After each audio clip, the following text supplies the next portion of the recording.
सिक्के को नोट में कन्वर्ट करके दे रही हूँ, जल्दी लाओ। सिक्के हैं आपके पास तो मैं नोट में कन्वर्ट करके दे रही हूँ 2 मिनट के अंदर। लाओ, अरे लाओ दो महाराज जी। आप तो अभी तो बैठे थे, आपको तो पैसे की कोई मोह माया नहीं थी, अब आपको मोह माया। देश की जनता तुम्हें ढूंढ रही है, तुम्हें चप्पलों की हार पहनाने के लिए, बड़ाई एक्सपोज खेलने के लिए। तुम मेला घूमने आई हो, मेला घूम के जाओ। क्या तुम्हारे पास इतनी स्टेमिना है कि तुम सारे बाबाओं को एक्सपोज कर सको जितने भी कुंभ के मेले में आए हुए हैं? 70% ऐसे बाबा हैं जो फर्जी हैं, जो दिखावे के लिए आए हैं। उनको कोई ये अध्यात्मक का ज्ञान नहीं है, भक्ति का कोई ज्ञान नहीं है, बट वो फिर भी भगवा पहन के आए हुए हैं। तो क्या तुम सबके साथ इस तरह के बर्ताव कर सकते हो? नहीं। कुछ बाबा ऐसे भी हैं जो सनकी हैं, पागल हैं, तुम्हें वहीं पे लपड़ थप्पड़ करने लग जाएंगे। अगर ये बाबा फर्जी हैं, ढोंगी हैं, तो तुम्हें क्या? हर इंसान को अपना अपना तरीका आता है पैसे कमा के परिवार को चलाने का। उनका भी शायद यही तरीका है। हालांकि किसी के आगे हाथ तो फैला नहीं रहे हैं, भक्ति के बारे में लोगों को बता रहे हैं कि ये भक्ति में लीन है, पूजा पाठ में लीन है। डायरेक्टली किसी के आगे हाथ तो नहीं फैला रहे हैं। और सिर्फ तुम अकेले नहीं दे रही हो यहाँ पे पैसे, 40 करोड़ की जनता है अभी इस कुंभ में। तुम तो खुद फटीचर की जैसी दिखती हो। तुम क्या किसी को एक्सपोज करने के लिए आई हो? तुम अपना ख्याल रखो, दूसरे के बारे में क्यों एक्सपोज खेल रही हो?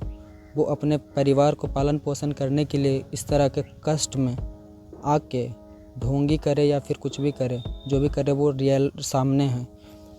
किसी के आगे हाथ नहीं फैला रहे हैं कि कोई उनकी मदद कर दे। कांटे पे लेट के, खुद को तकलीफ़ में रख के, खुद को दर्द महसूस करवा के कुछ पैसे उनको आ रहे हैं उनके फैमिली को चलाने के लिए। तो तुम्हें क्या दिक्कत है?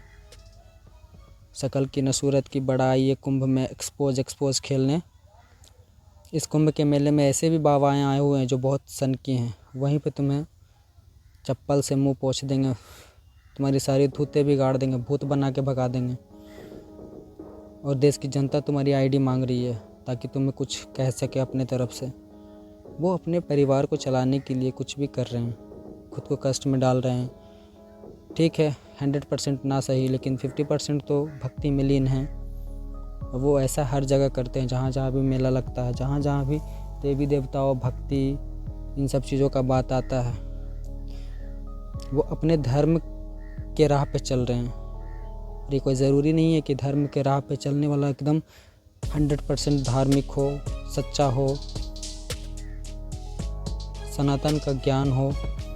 वैसे तुम भी तो हिंदू ही होगी, तभी तो तुम कुंभ के मेले में गए हो। हिंदू के बारे में तुम्हें क्या पता होगा जो तुम सामने वाले को एक्सपोज करने गई हो, सामने वाले को सिखा रही हो कि तुम ढोंगी हो।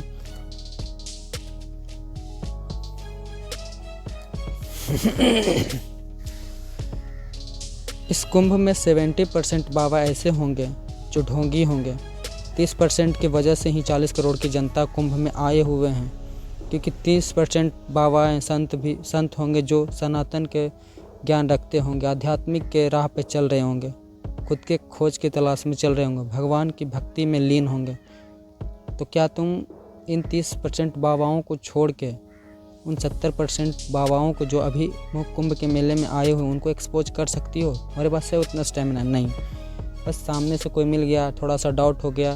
भाई डाउट तो उस मेले में हर किसी के ऊपर होनी चाहिए, बिकॉज वो मेला है।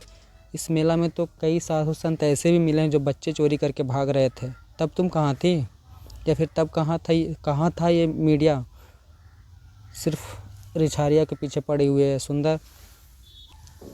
सुंदर आँख वाली मोनालिसा के पीछे पड़ी हुई, IIT वाले बाबा के पीछे पड़ी हुई है। और इन लोगों में से कभी किसी को ये नहीं ध्यान आता कि भाई इस मेले में कुछ इलीगल काम भी हो रहे होंगे, जैसे बच्चा चोरी, किसी महिला के साथ बदसलूकी, किसी का गहना चोरी। इन सब चीज़ों के पीछे किसी का ध्यान नहीं होगा। बस मेन चेहरों के पीछे ध्यान है। जैसे कि इस मोटी लड़की का ध्यान गया इस कांटे वाले बाबा के पास। वो अपने फैमिली को चलाने के लिए कुछ भी कर रहे हैं, भीख नहीं मांग रहे हैं, कहीं ना कहीं वो मेहनत ही कर रहे हैं। और 10-5 रुपया हर लोग दे के जा रहा है, इसका ये मतलब नहीं कि देने वाला का आधा संपत्ति वो लूट के ले जा रहे हैं। सबका अपना मर्जी है, जितना मर्जी उतना उस बाबा के पास, उनके पास छोड़ के जा रहा है।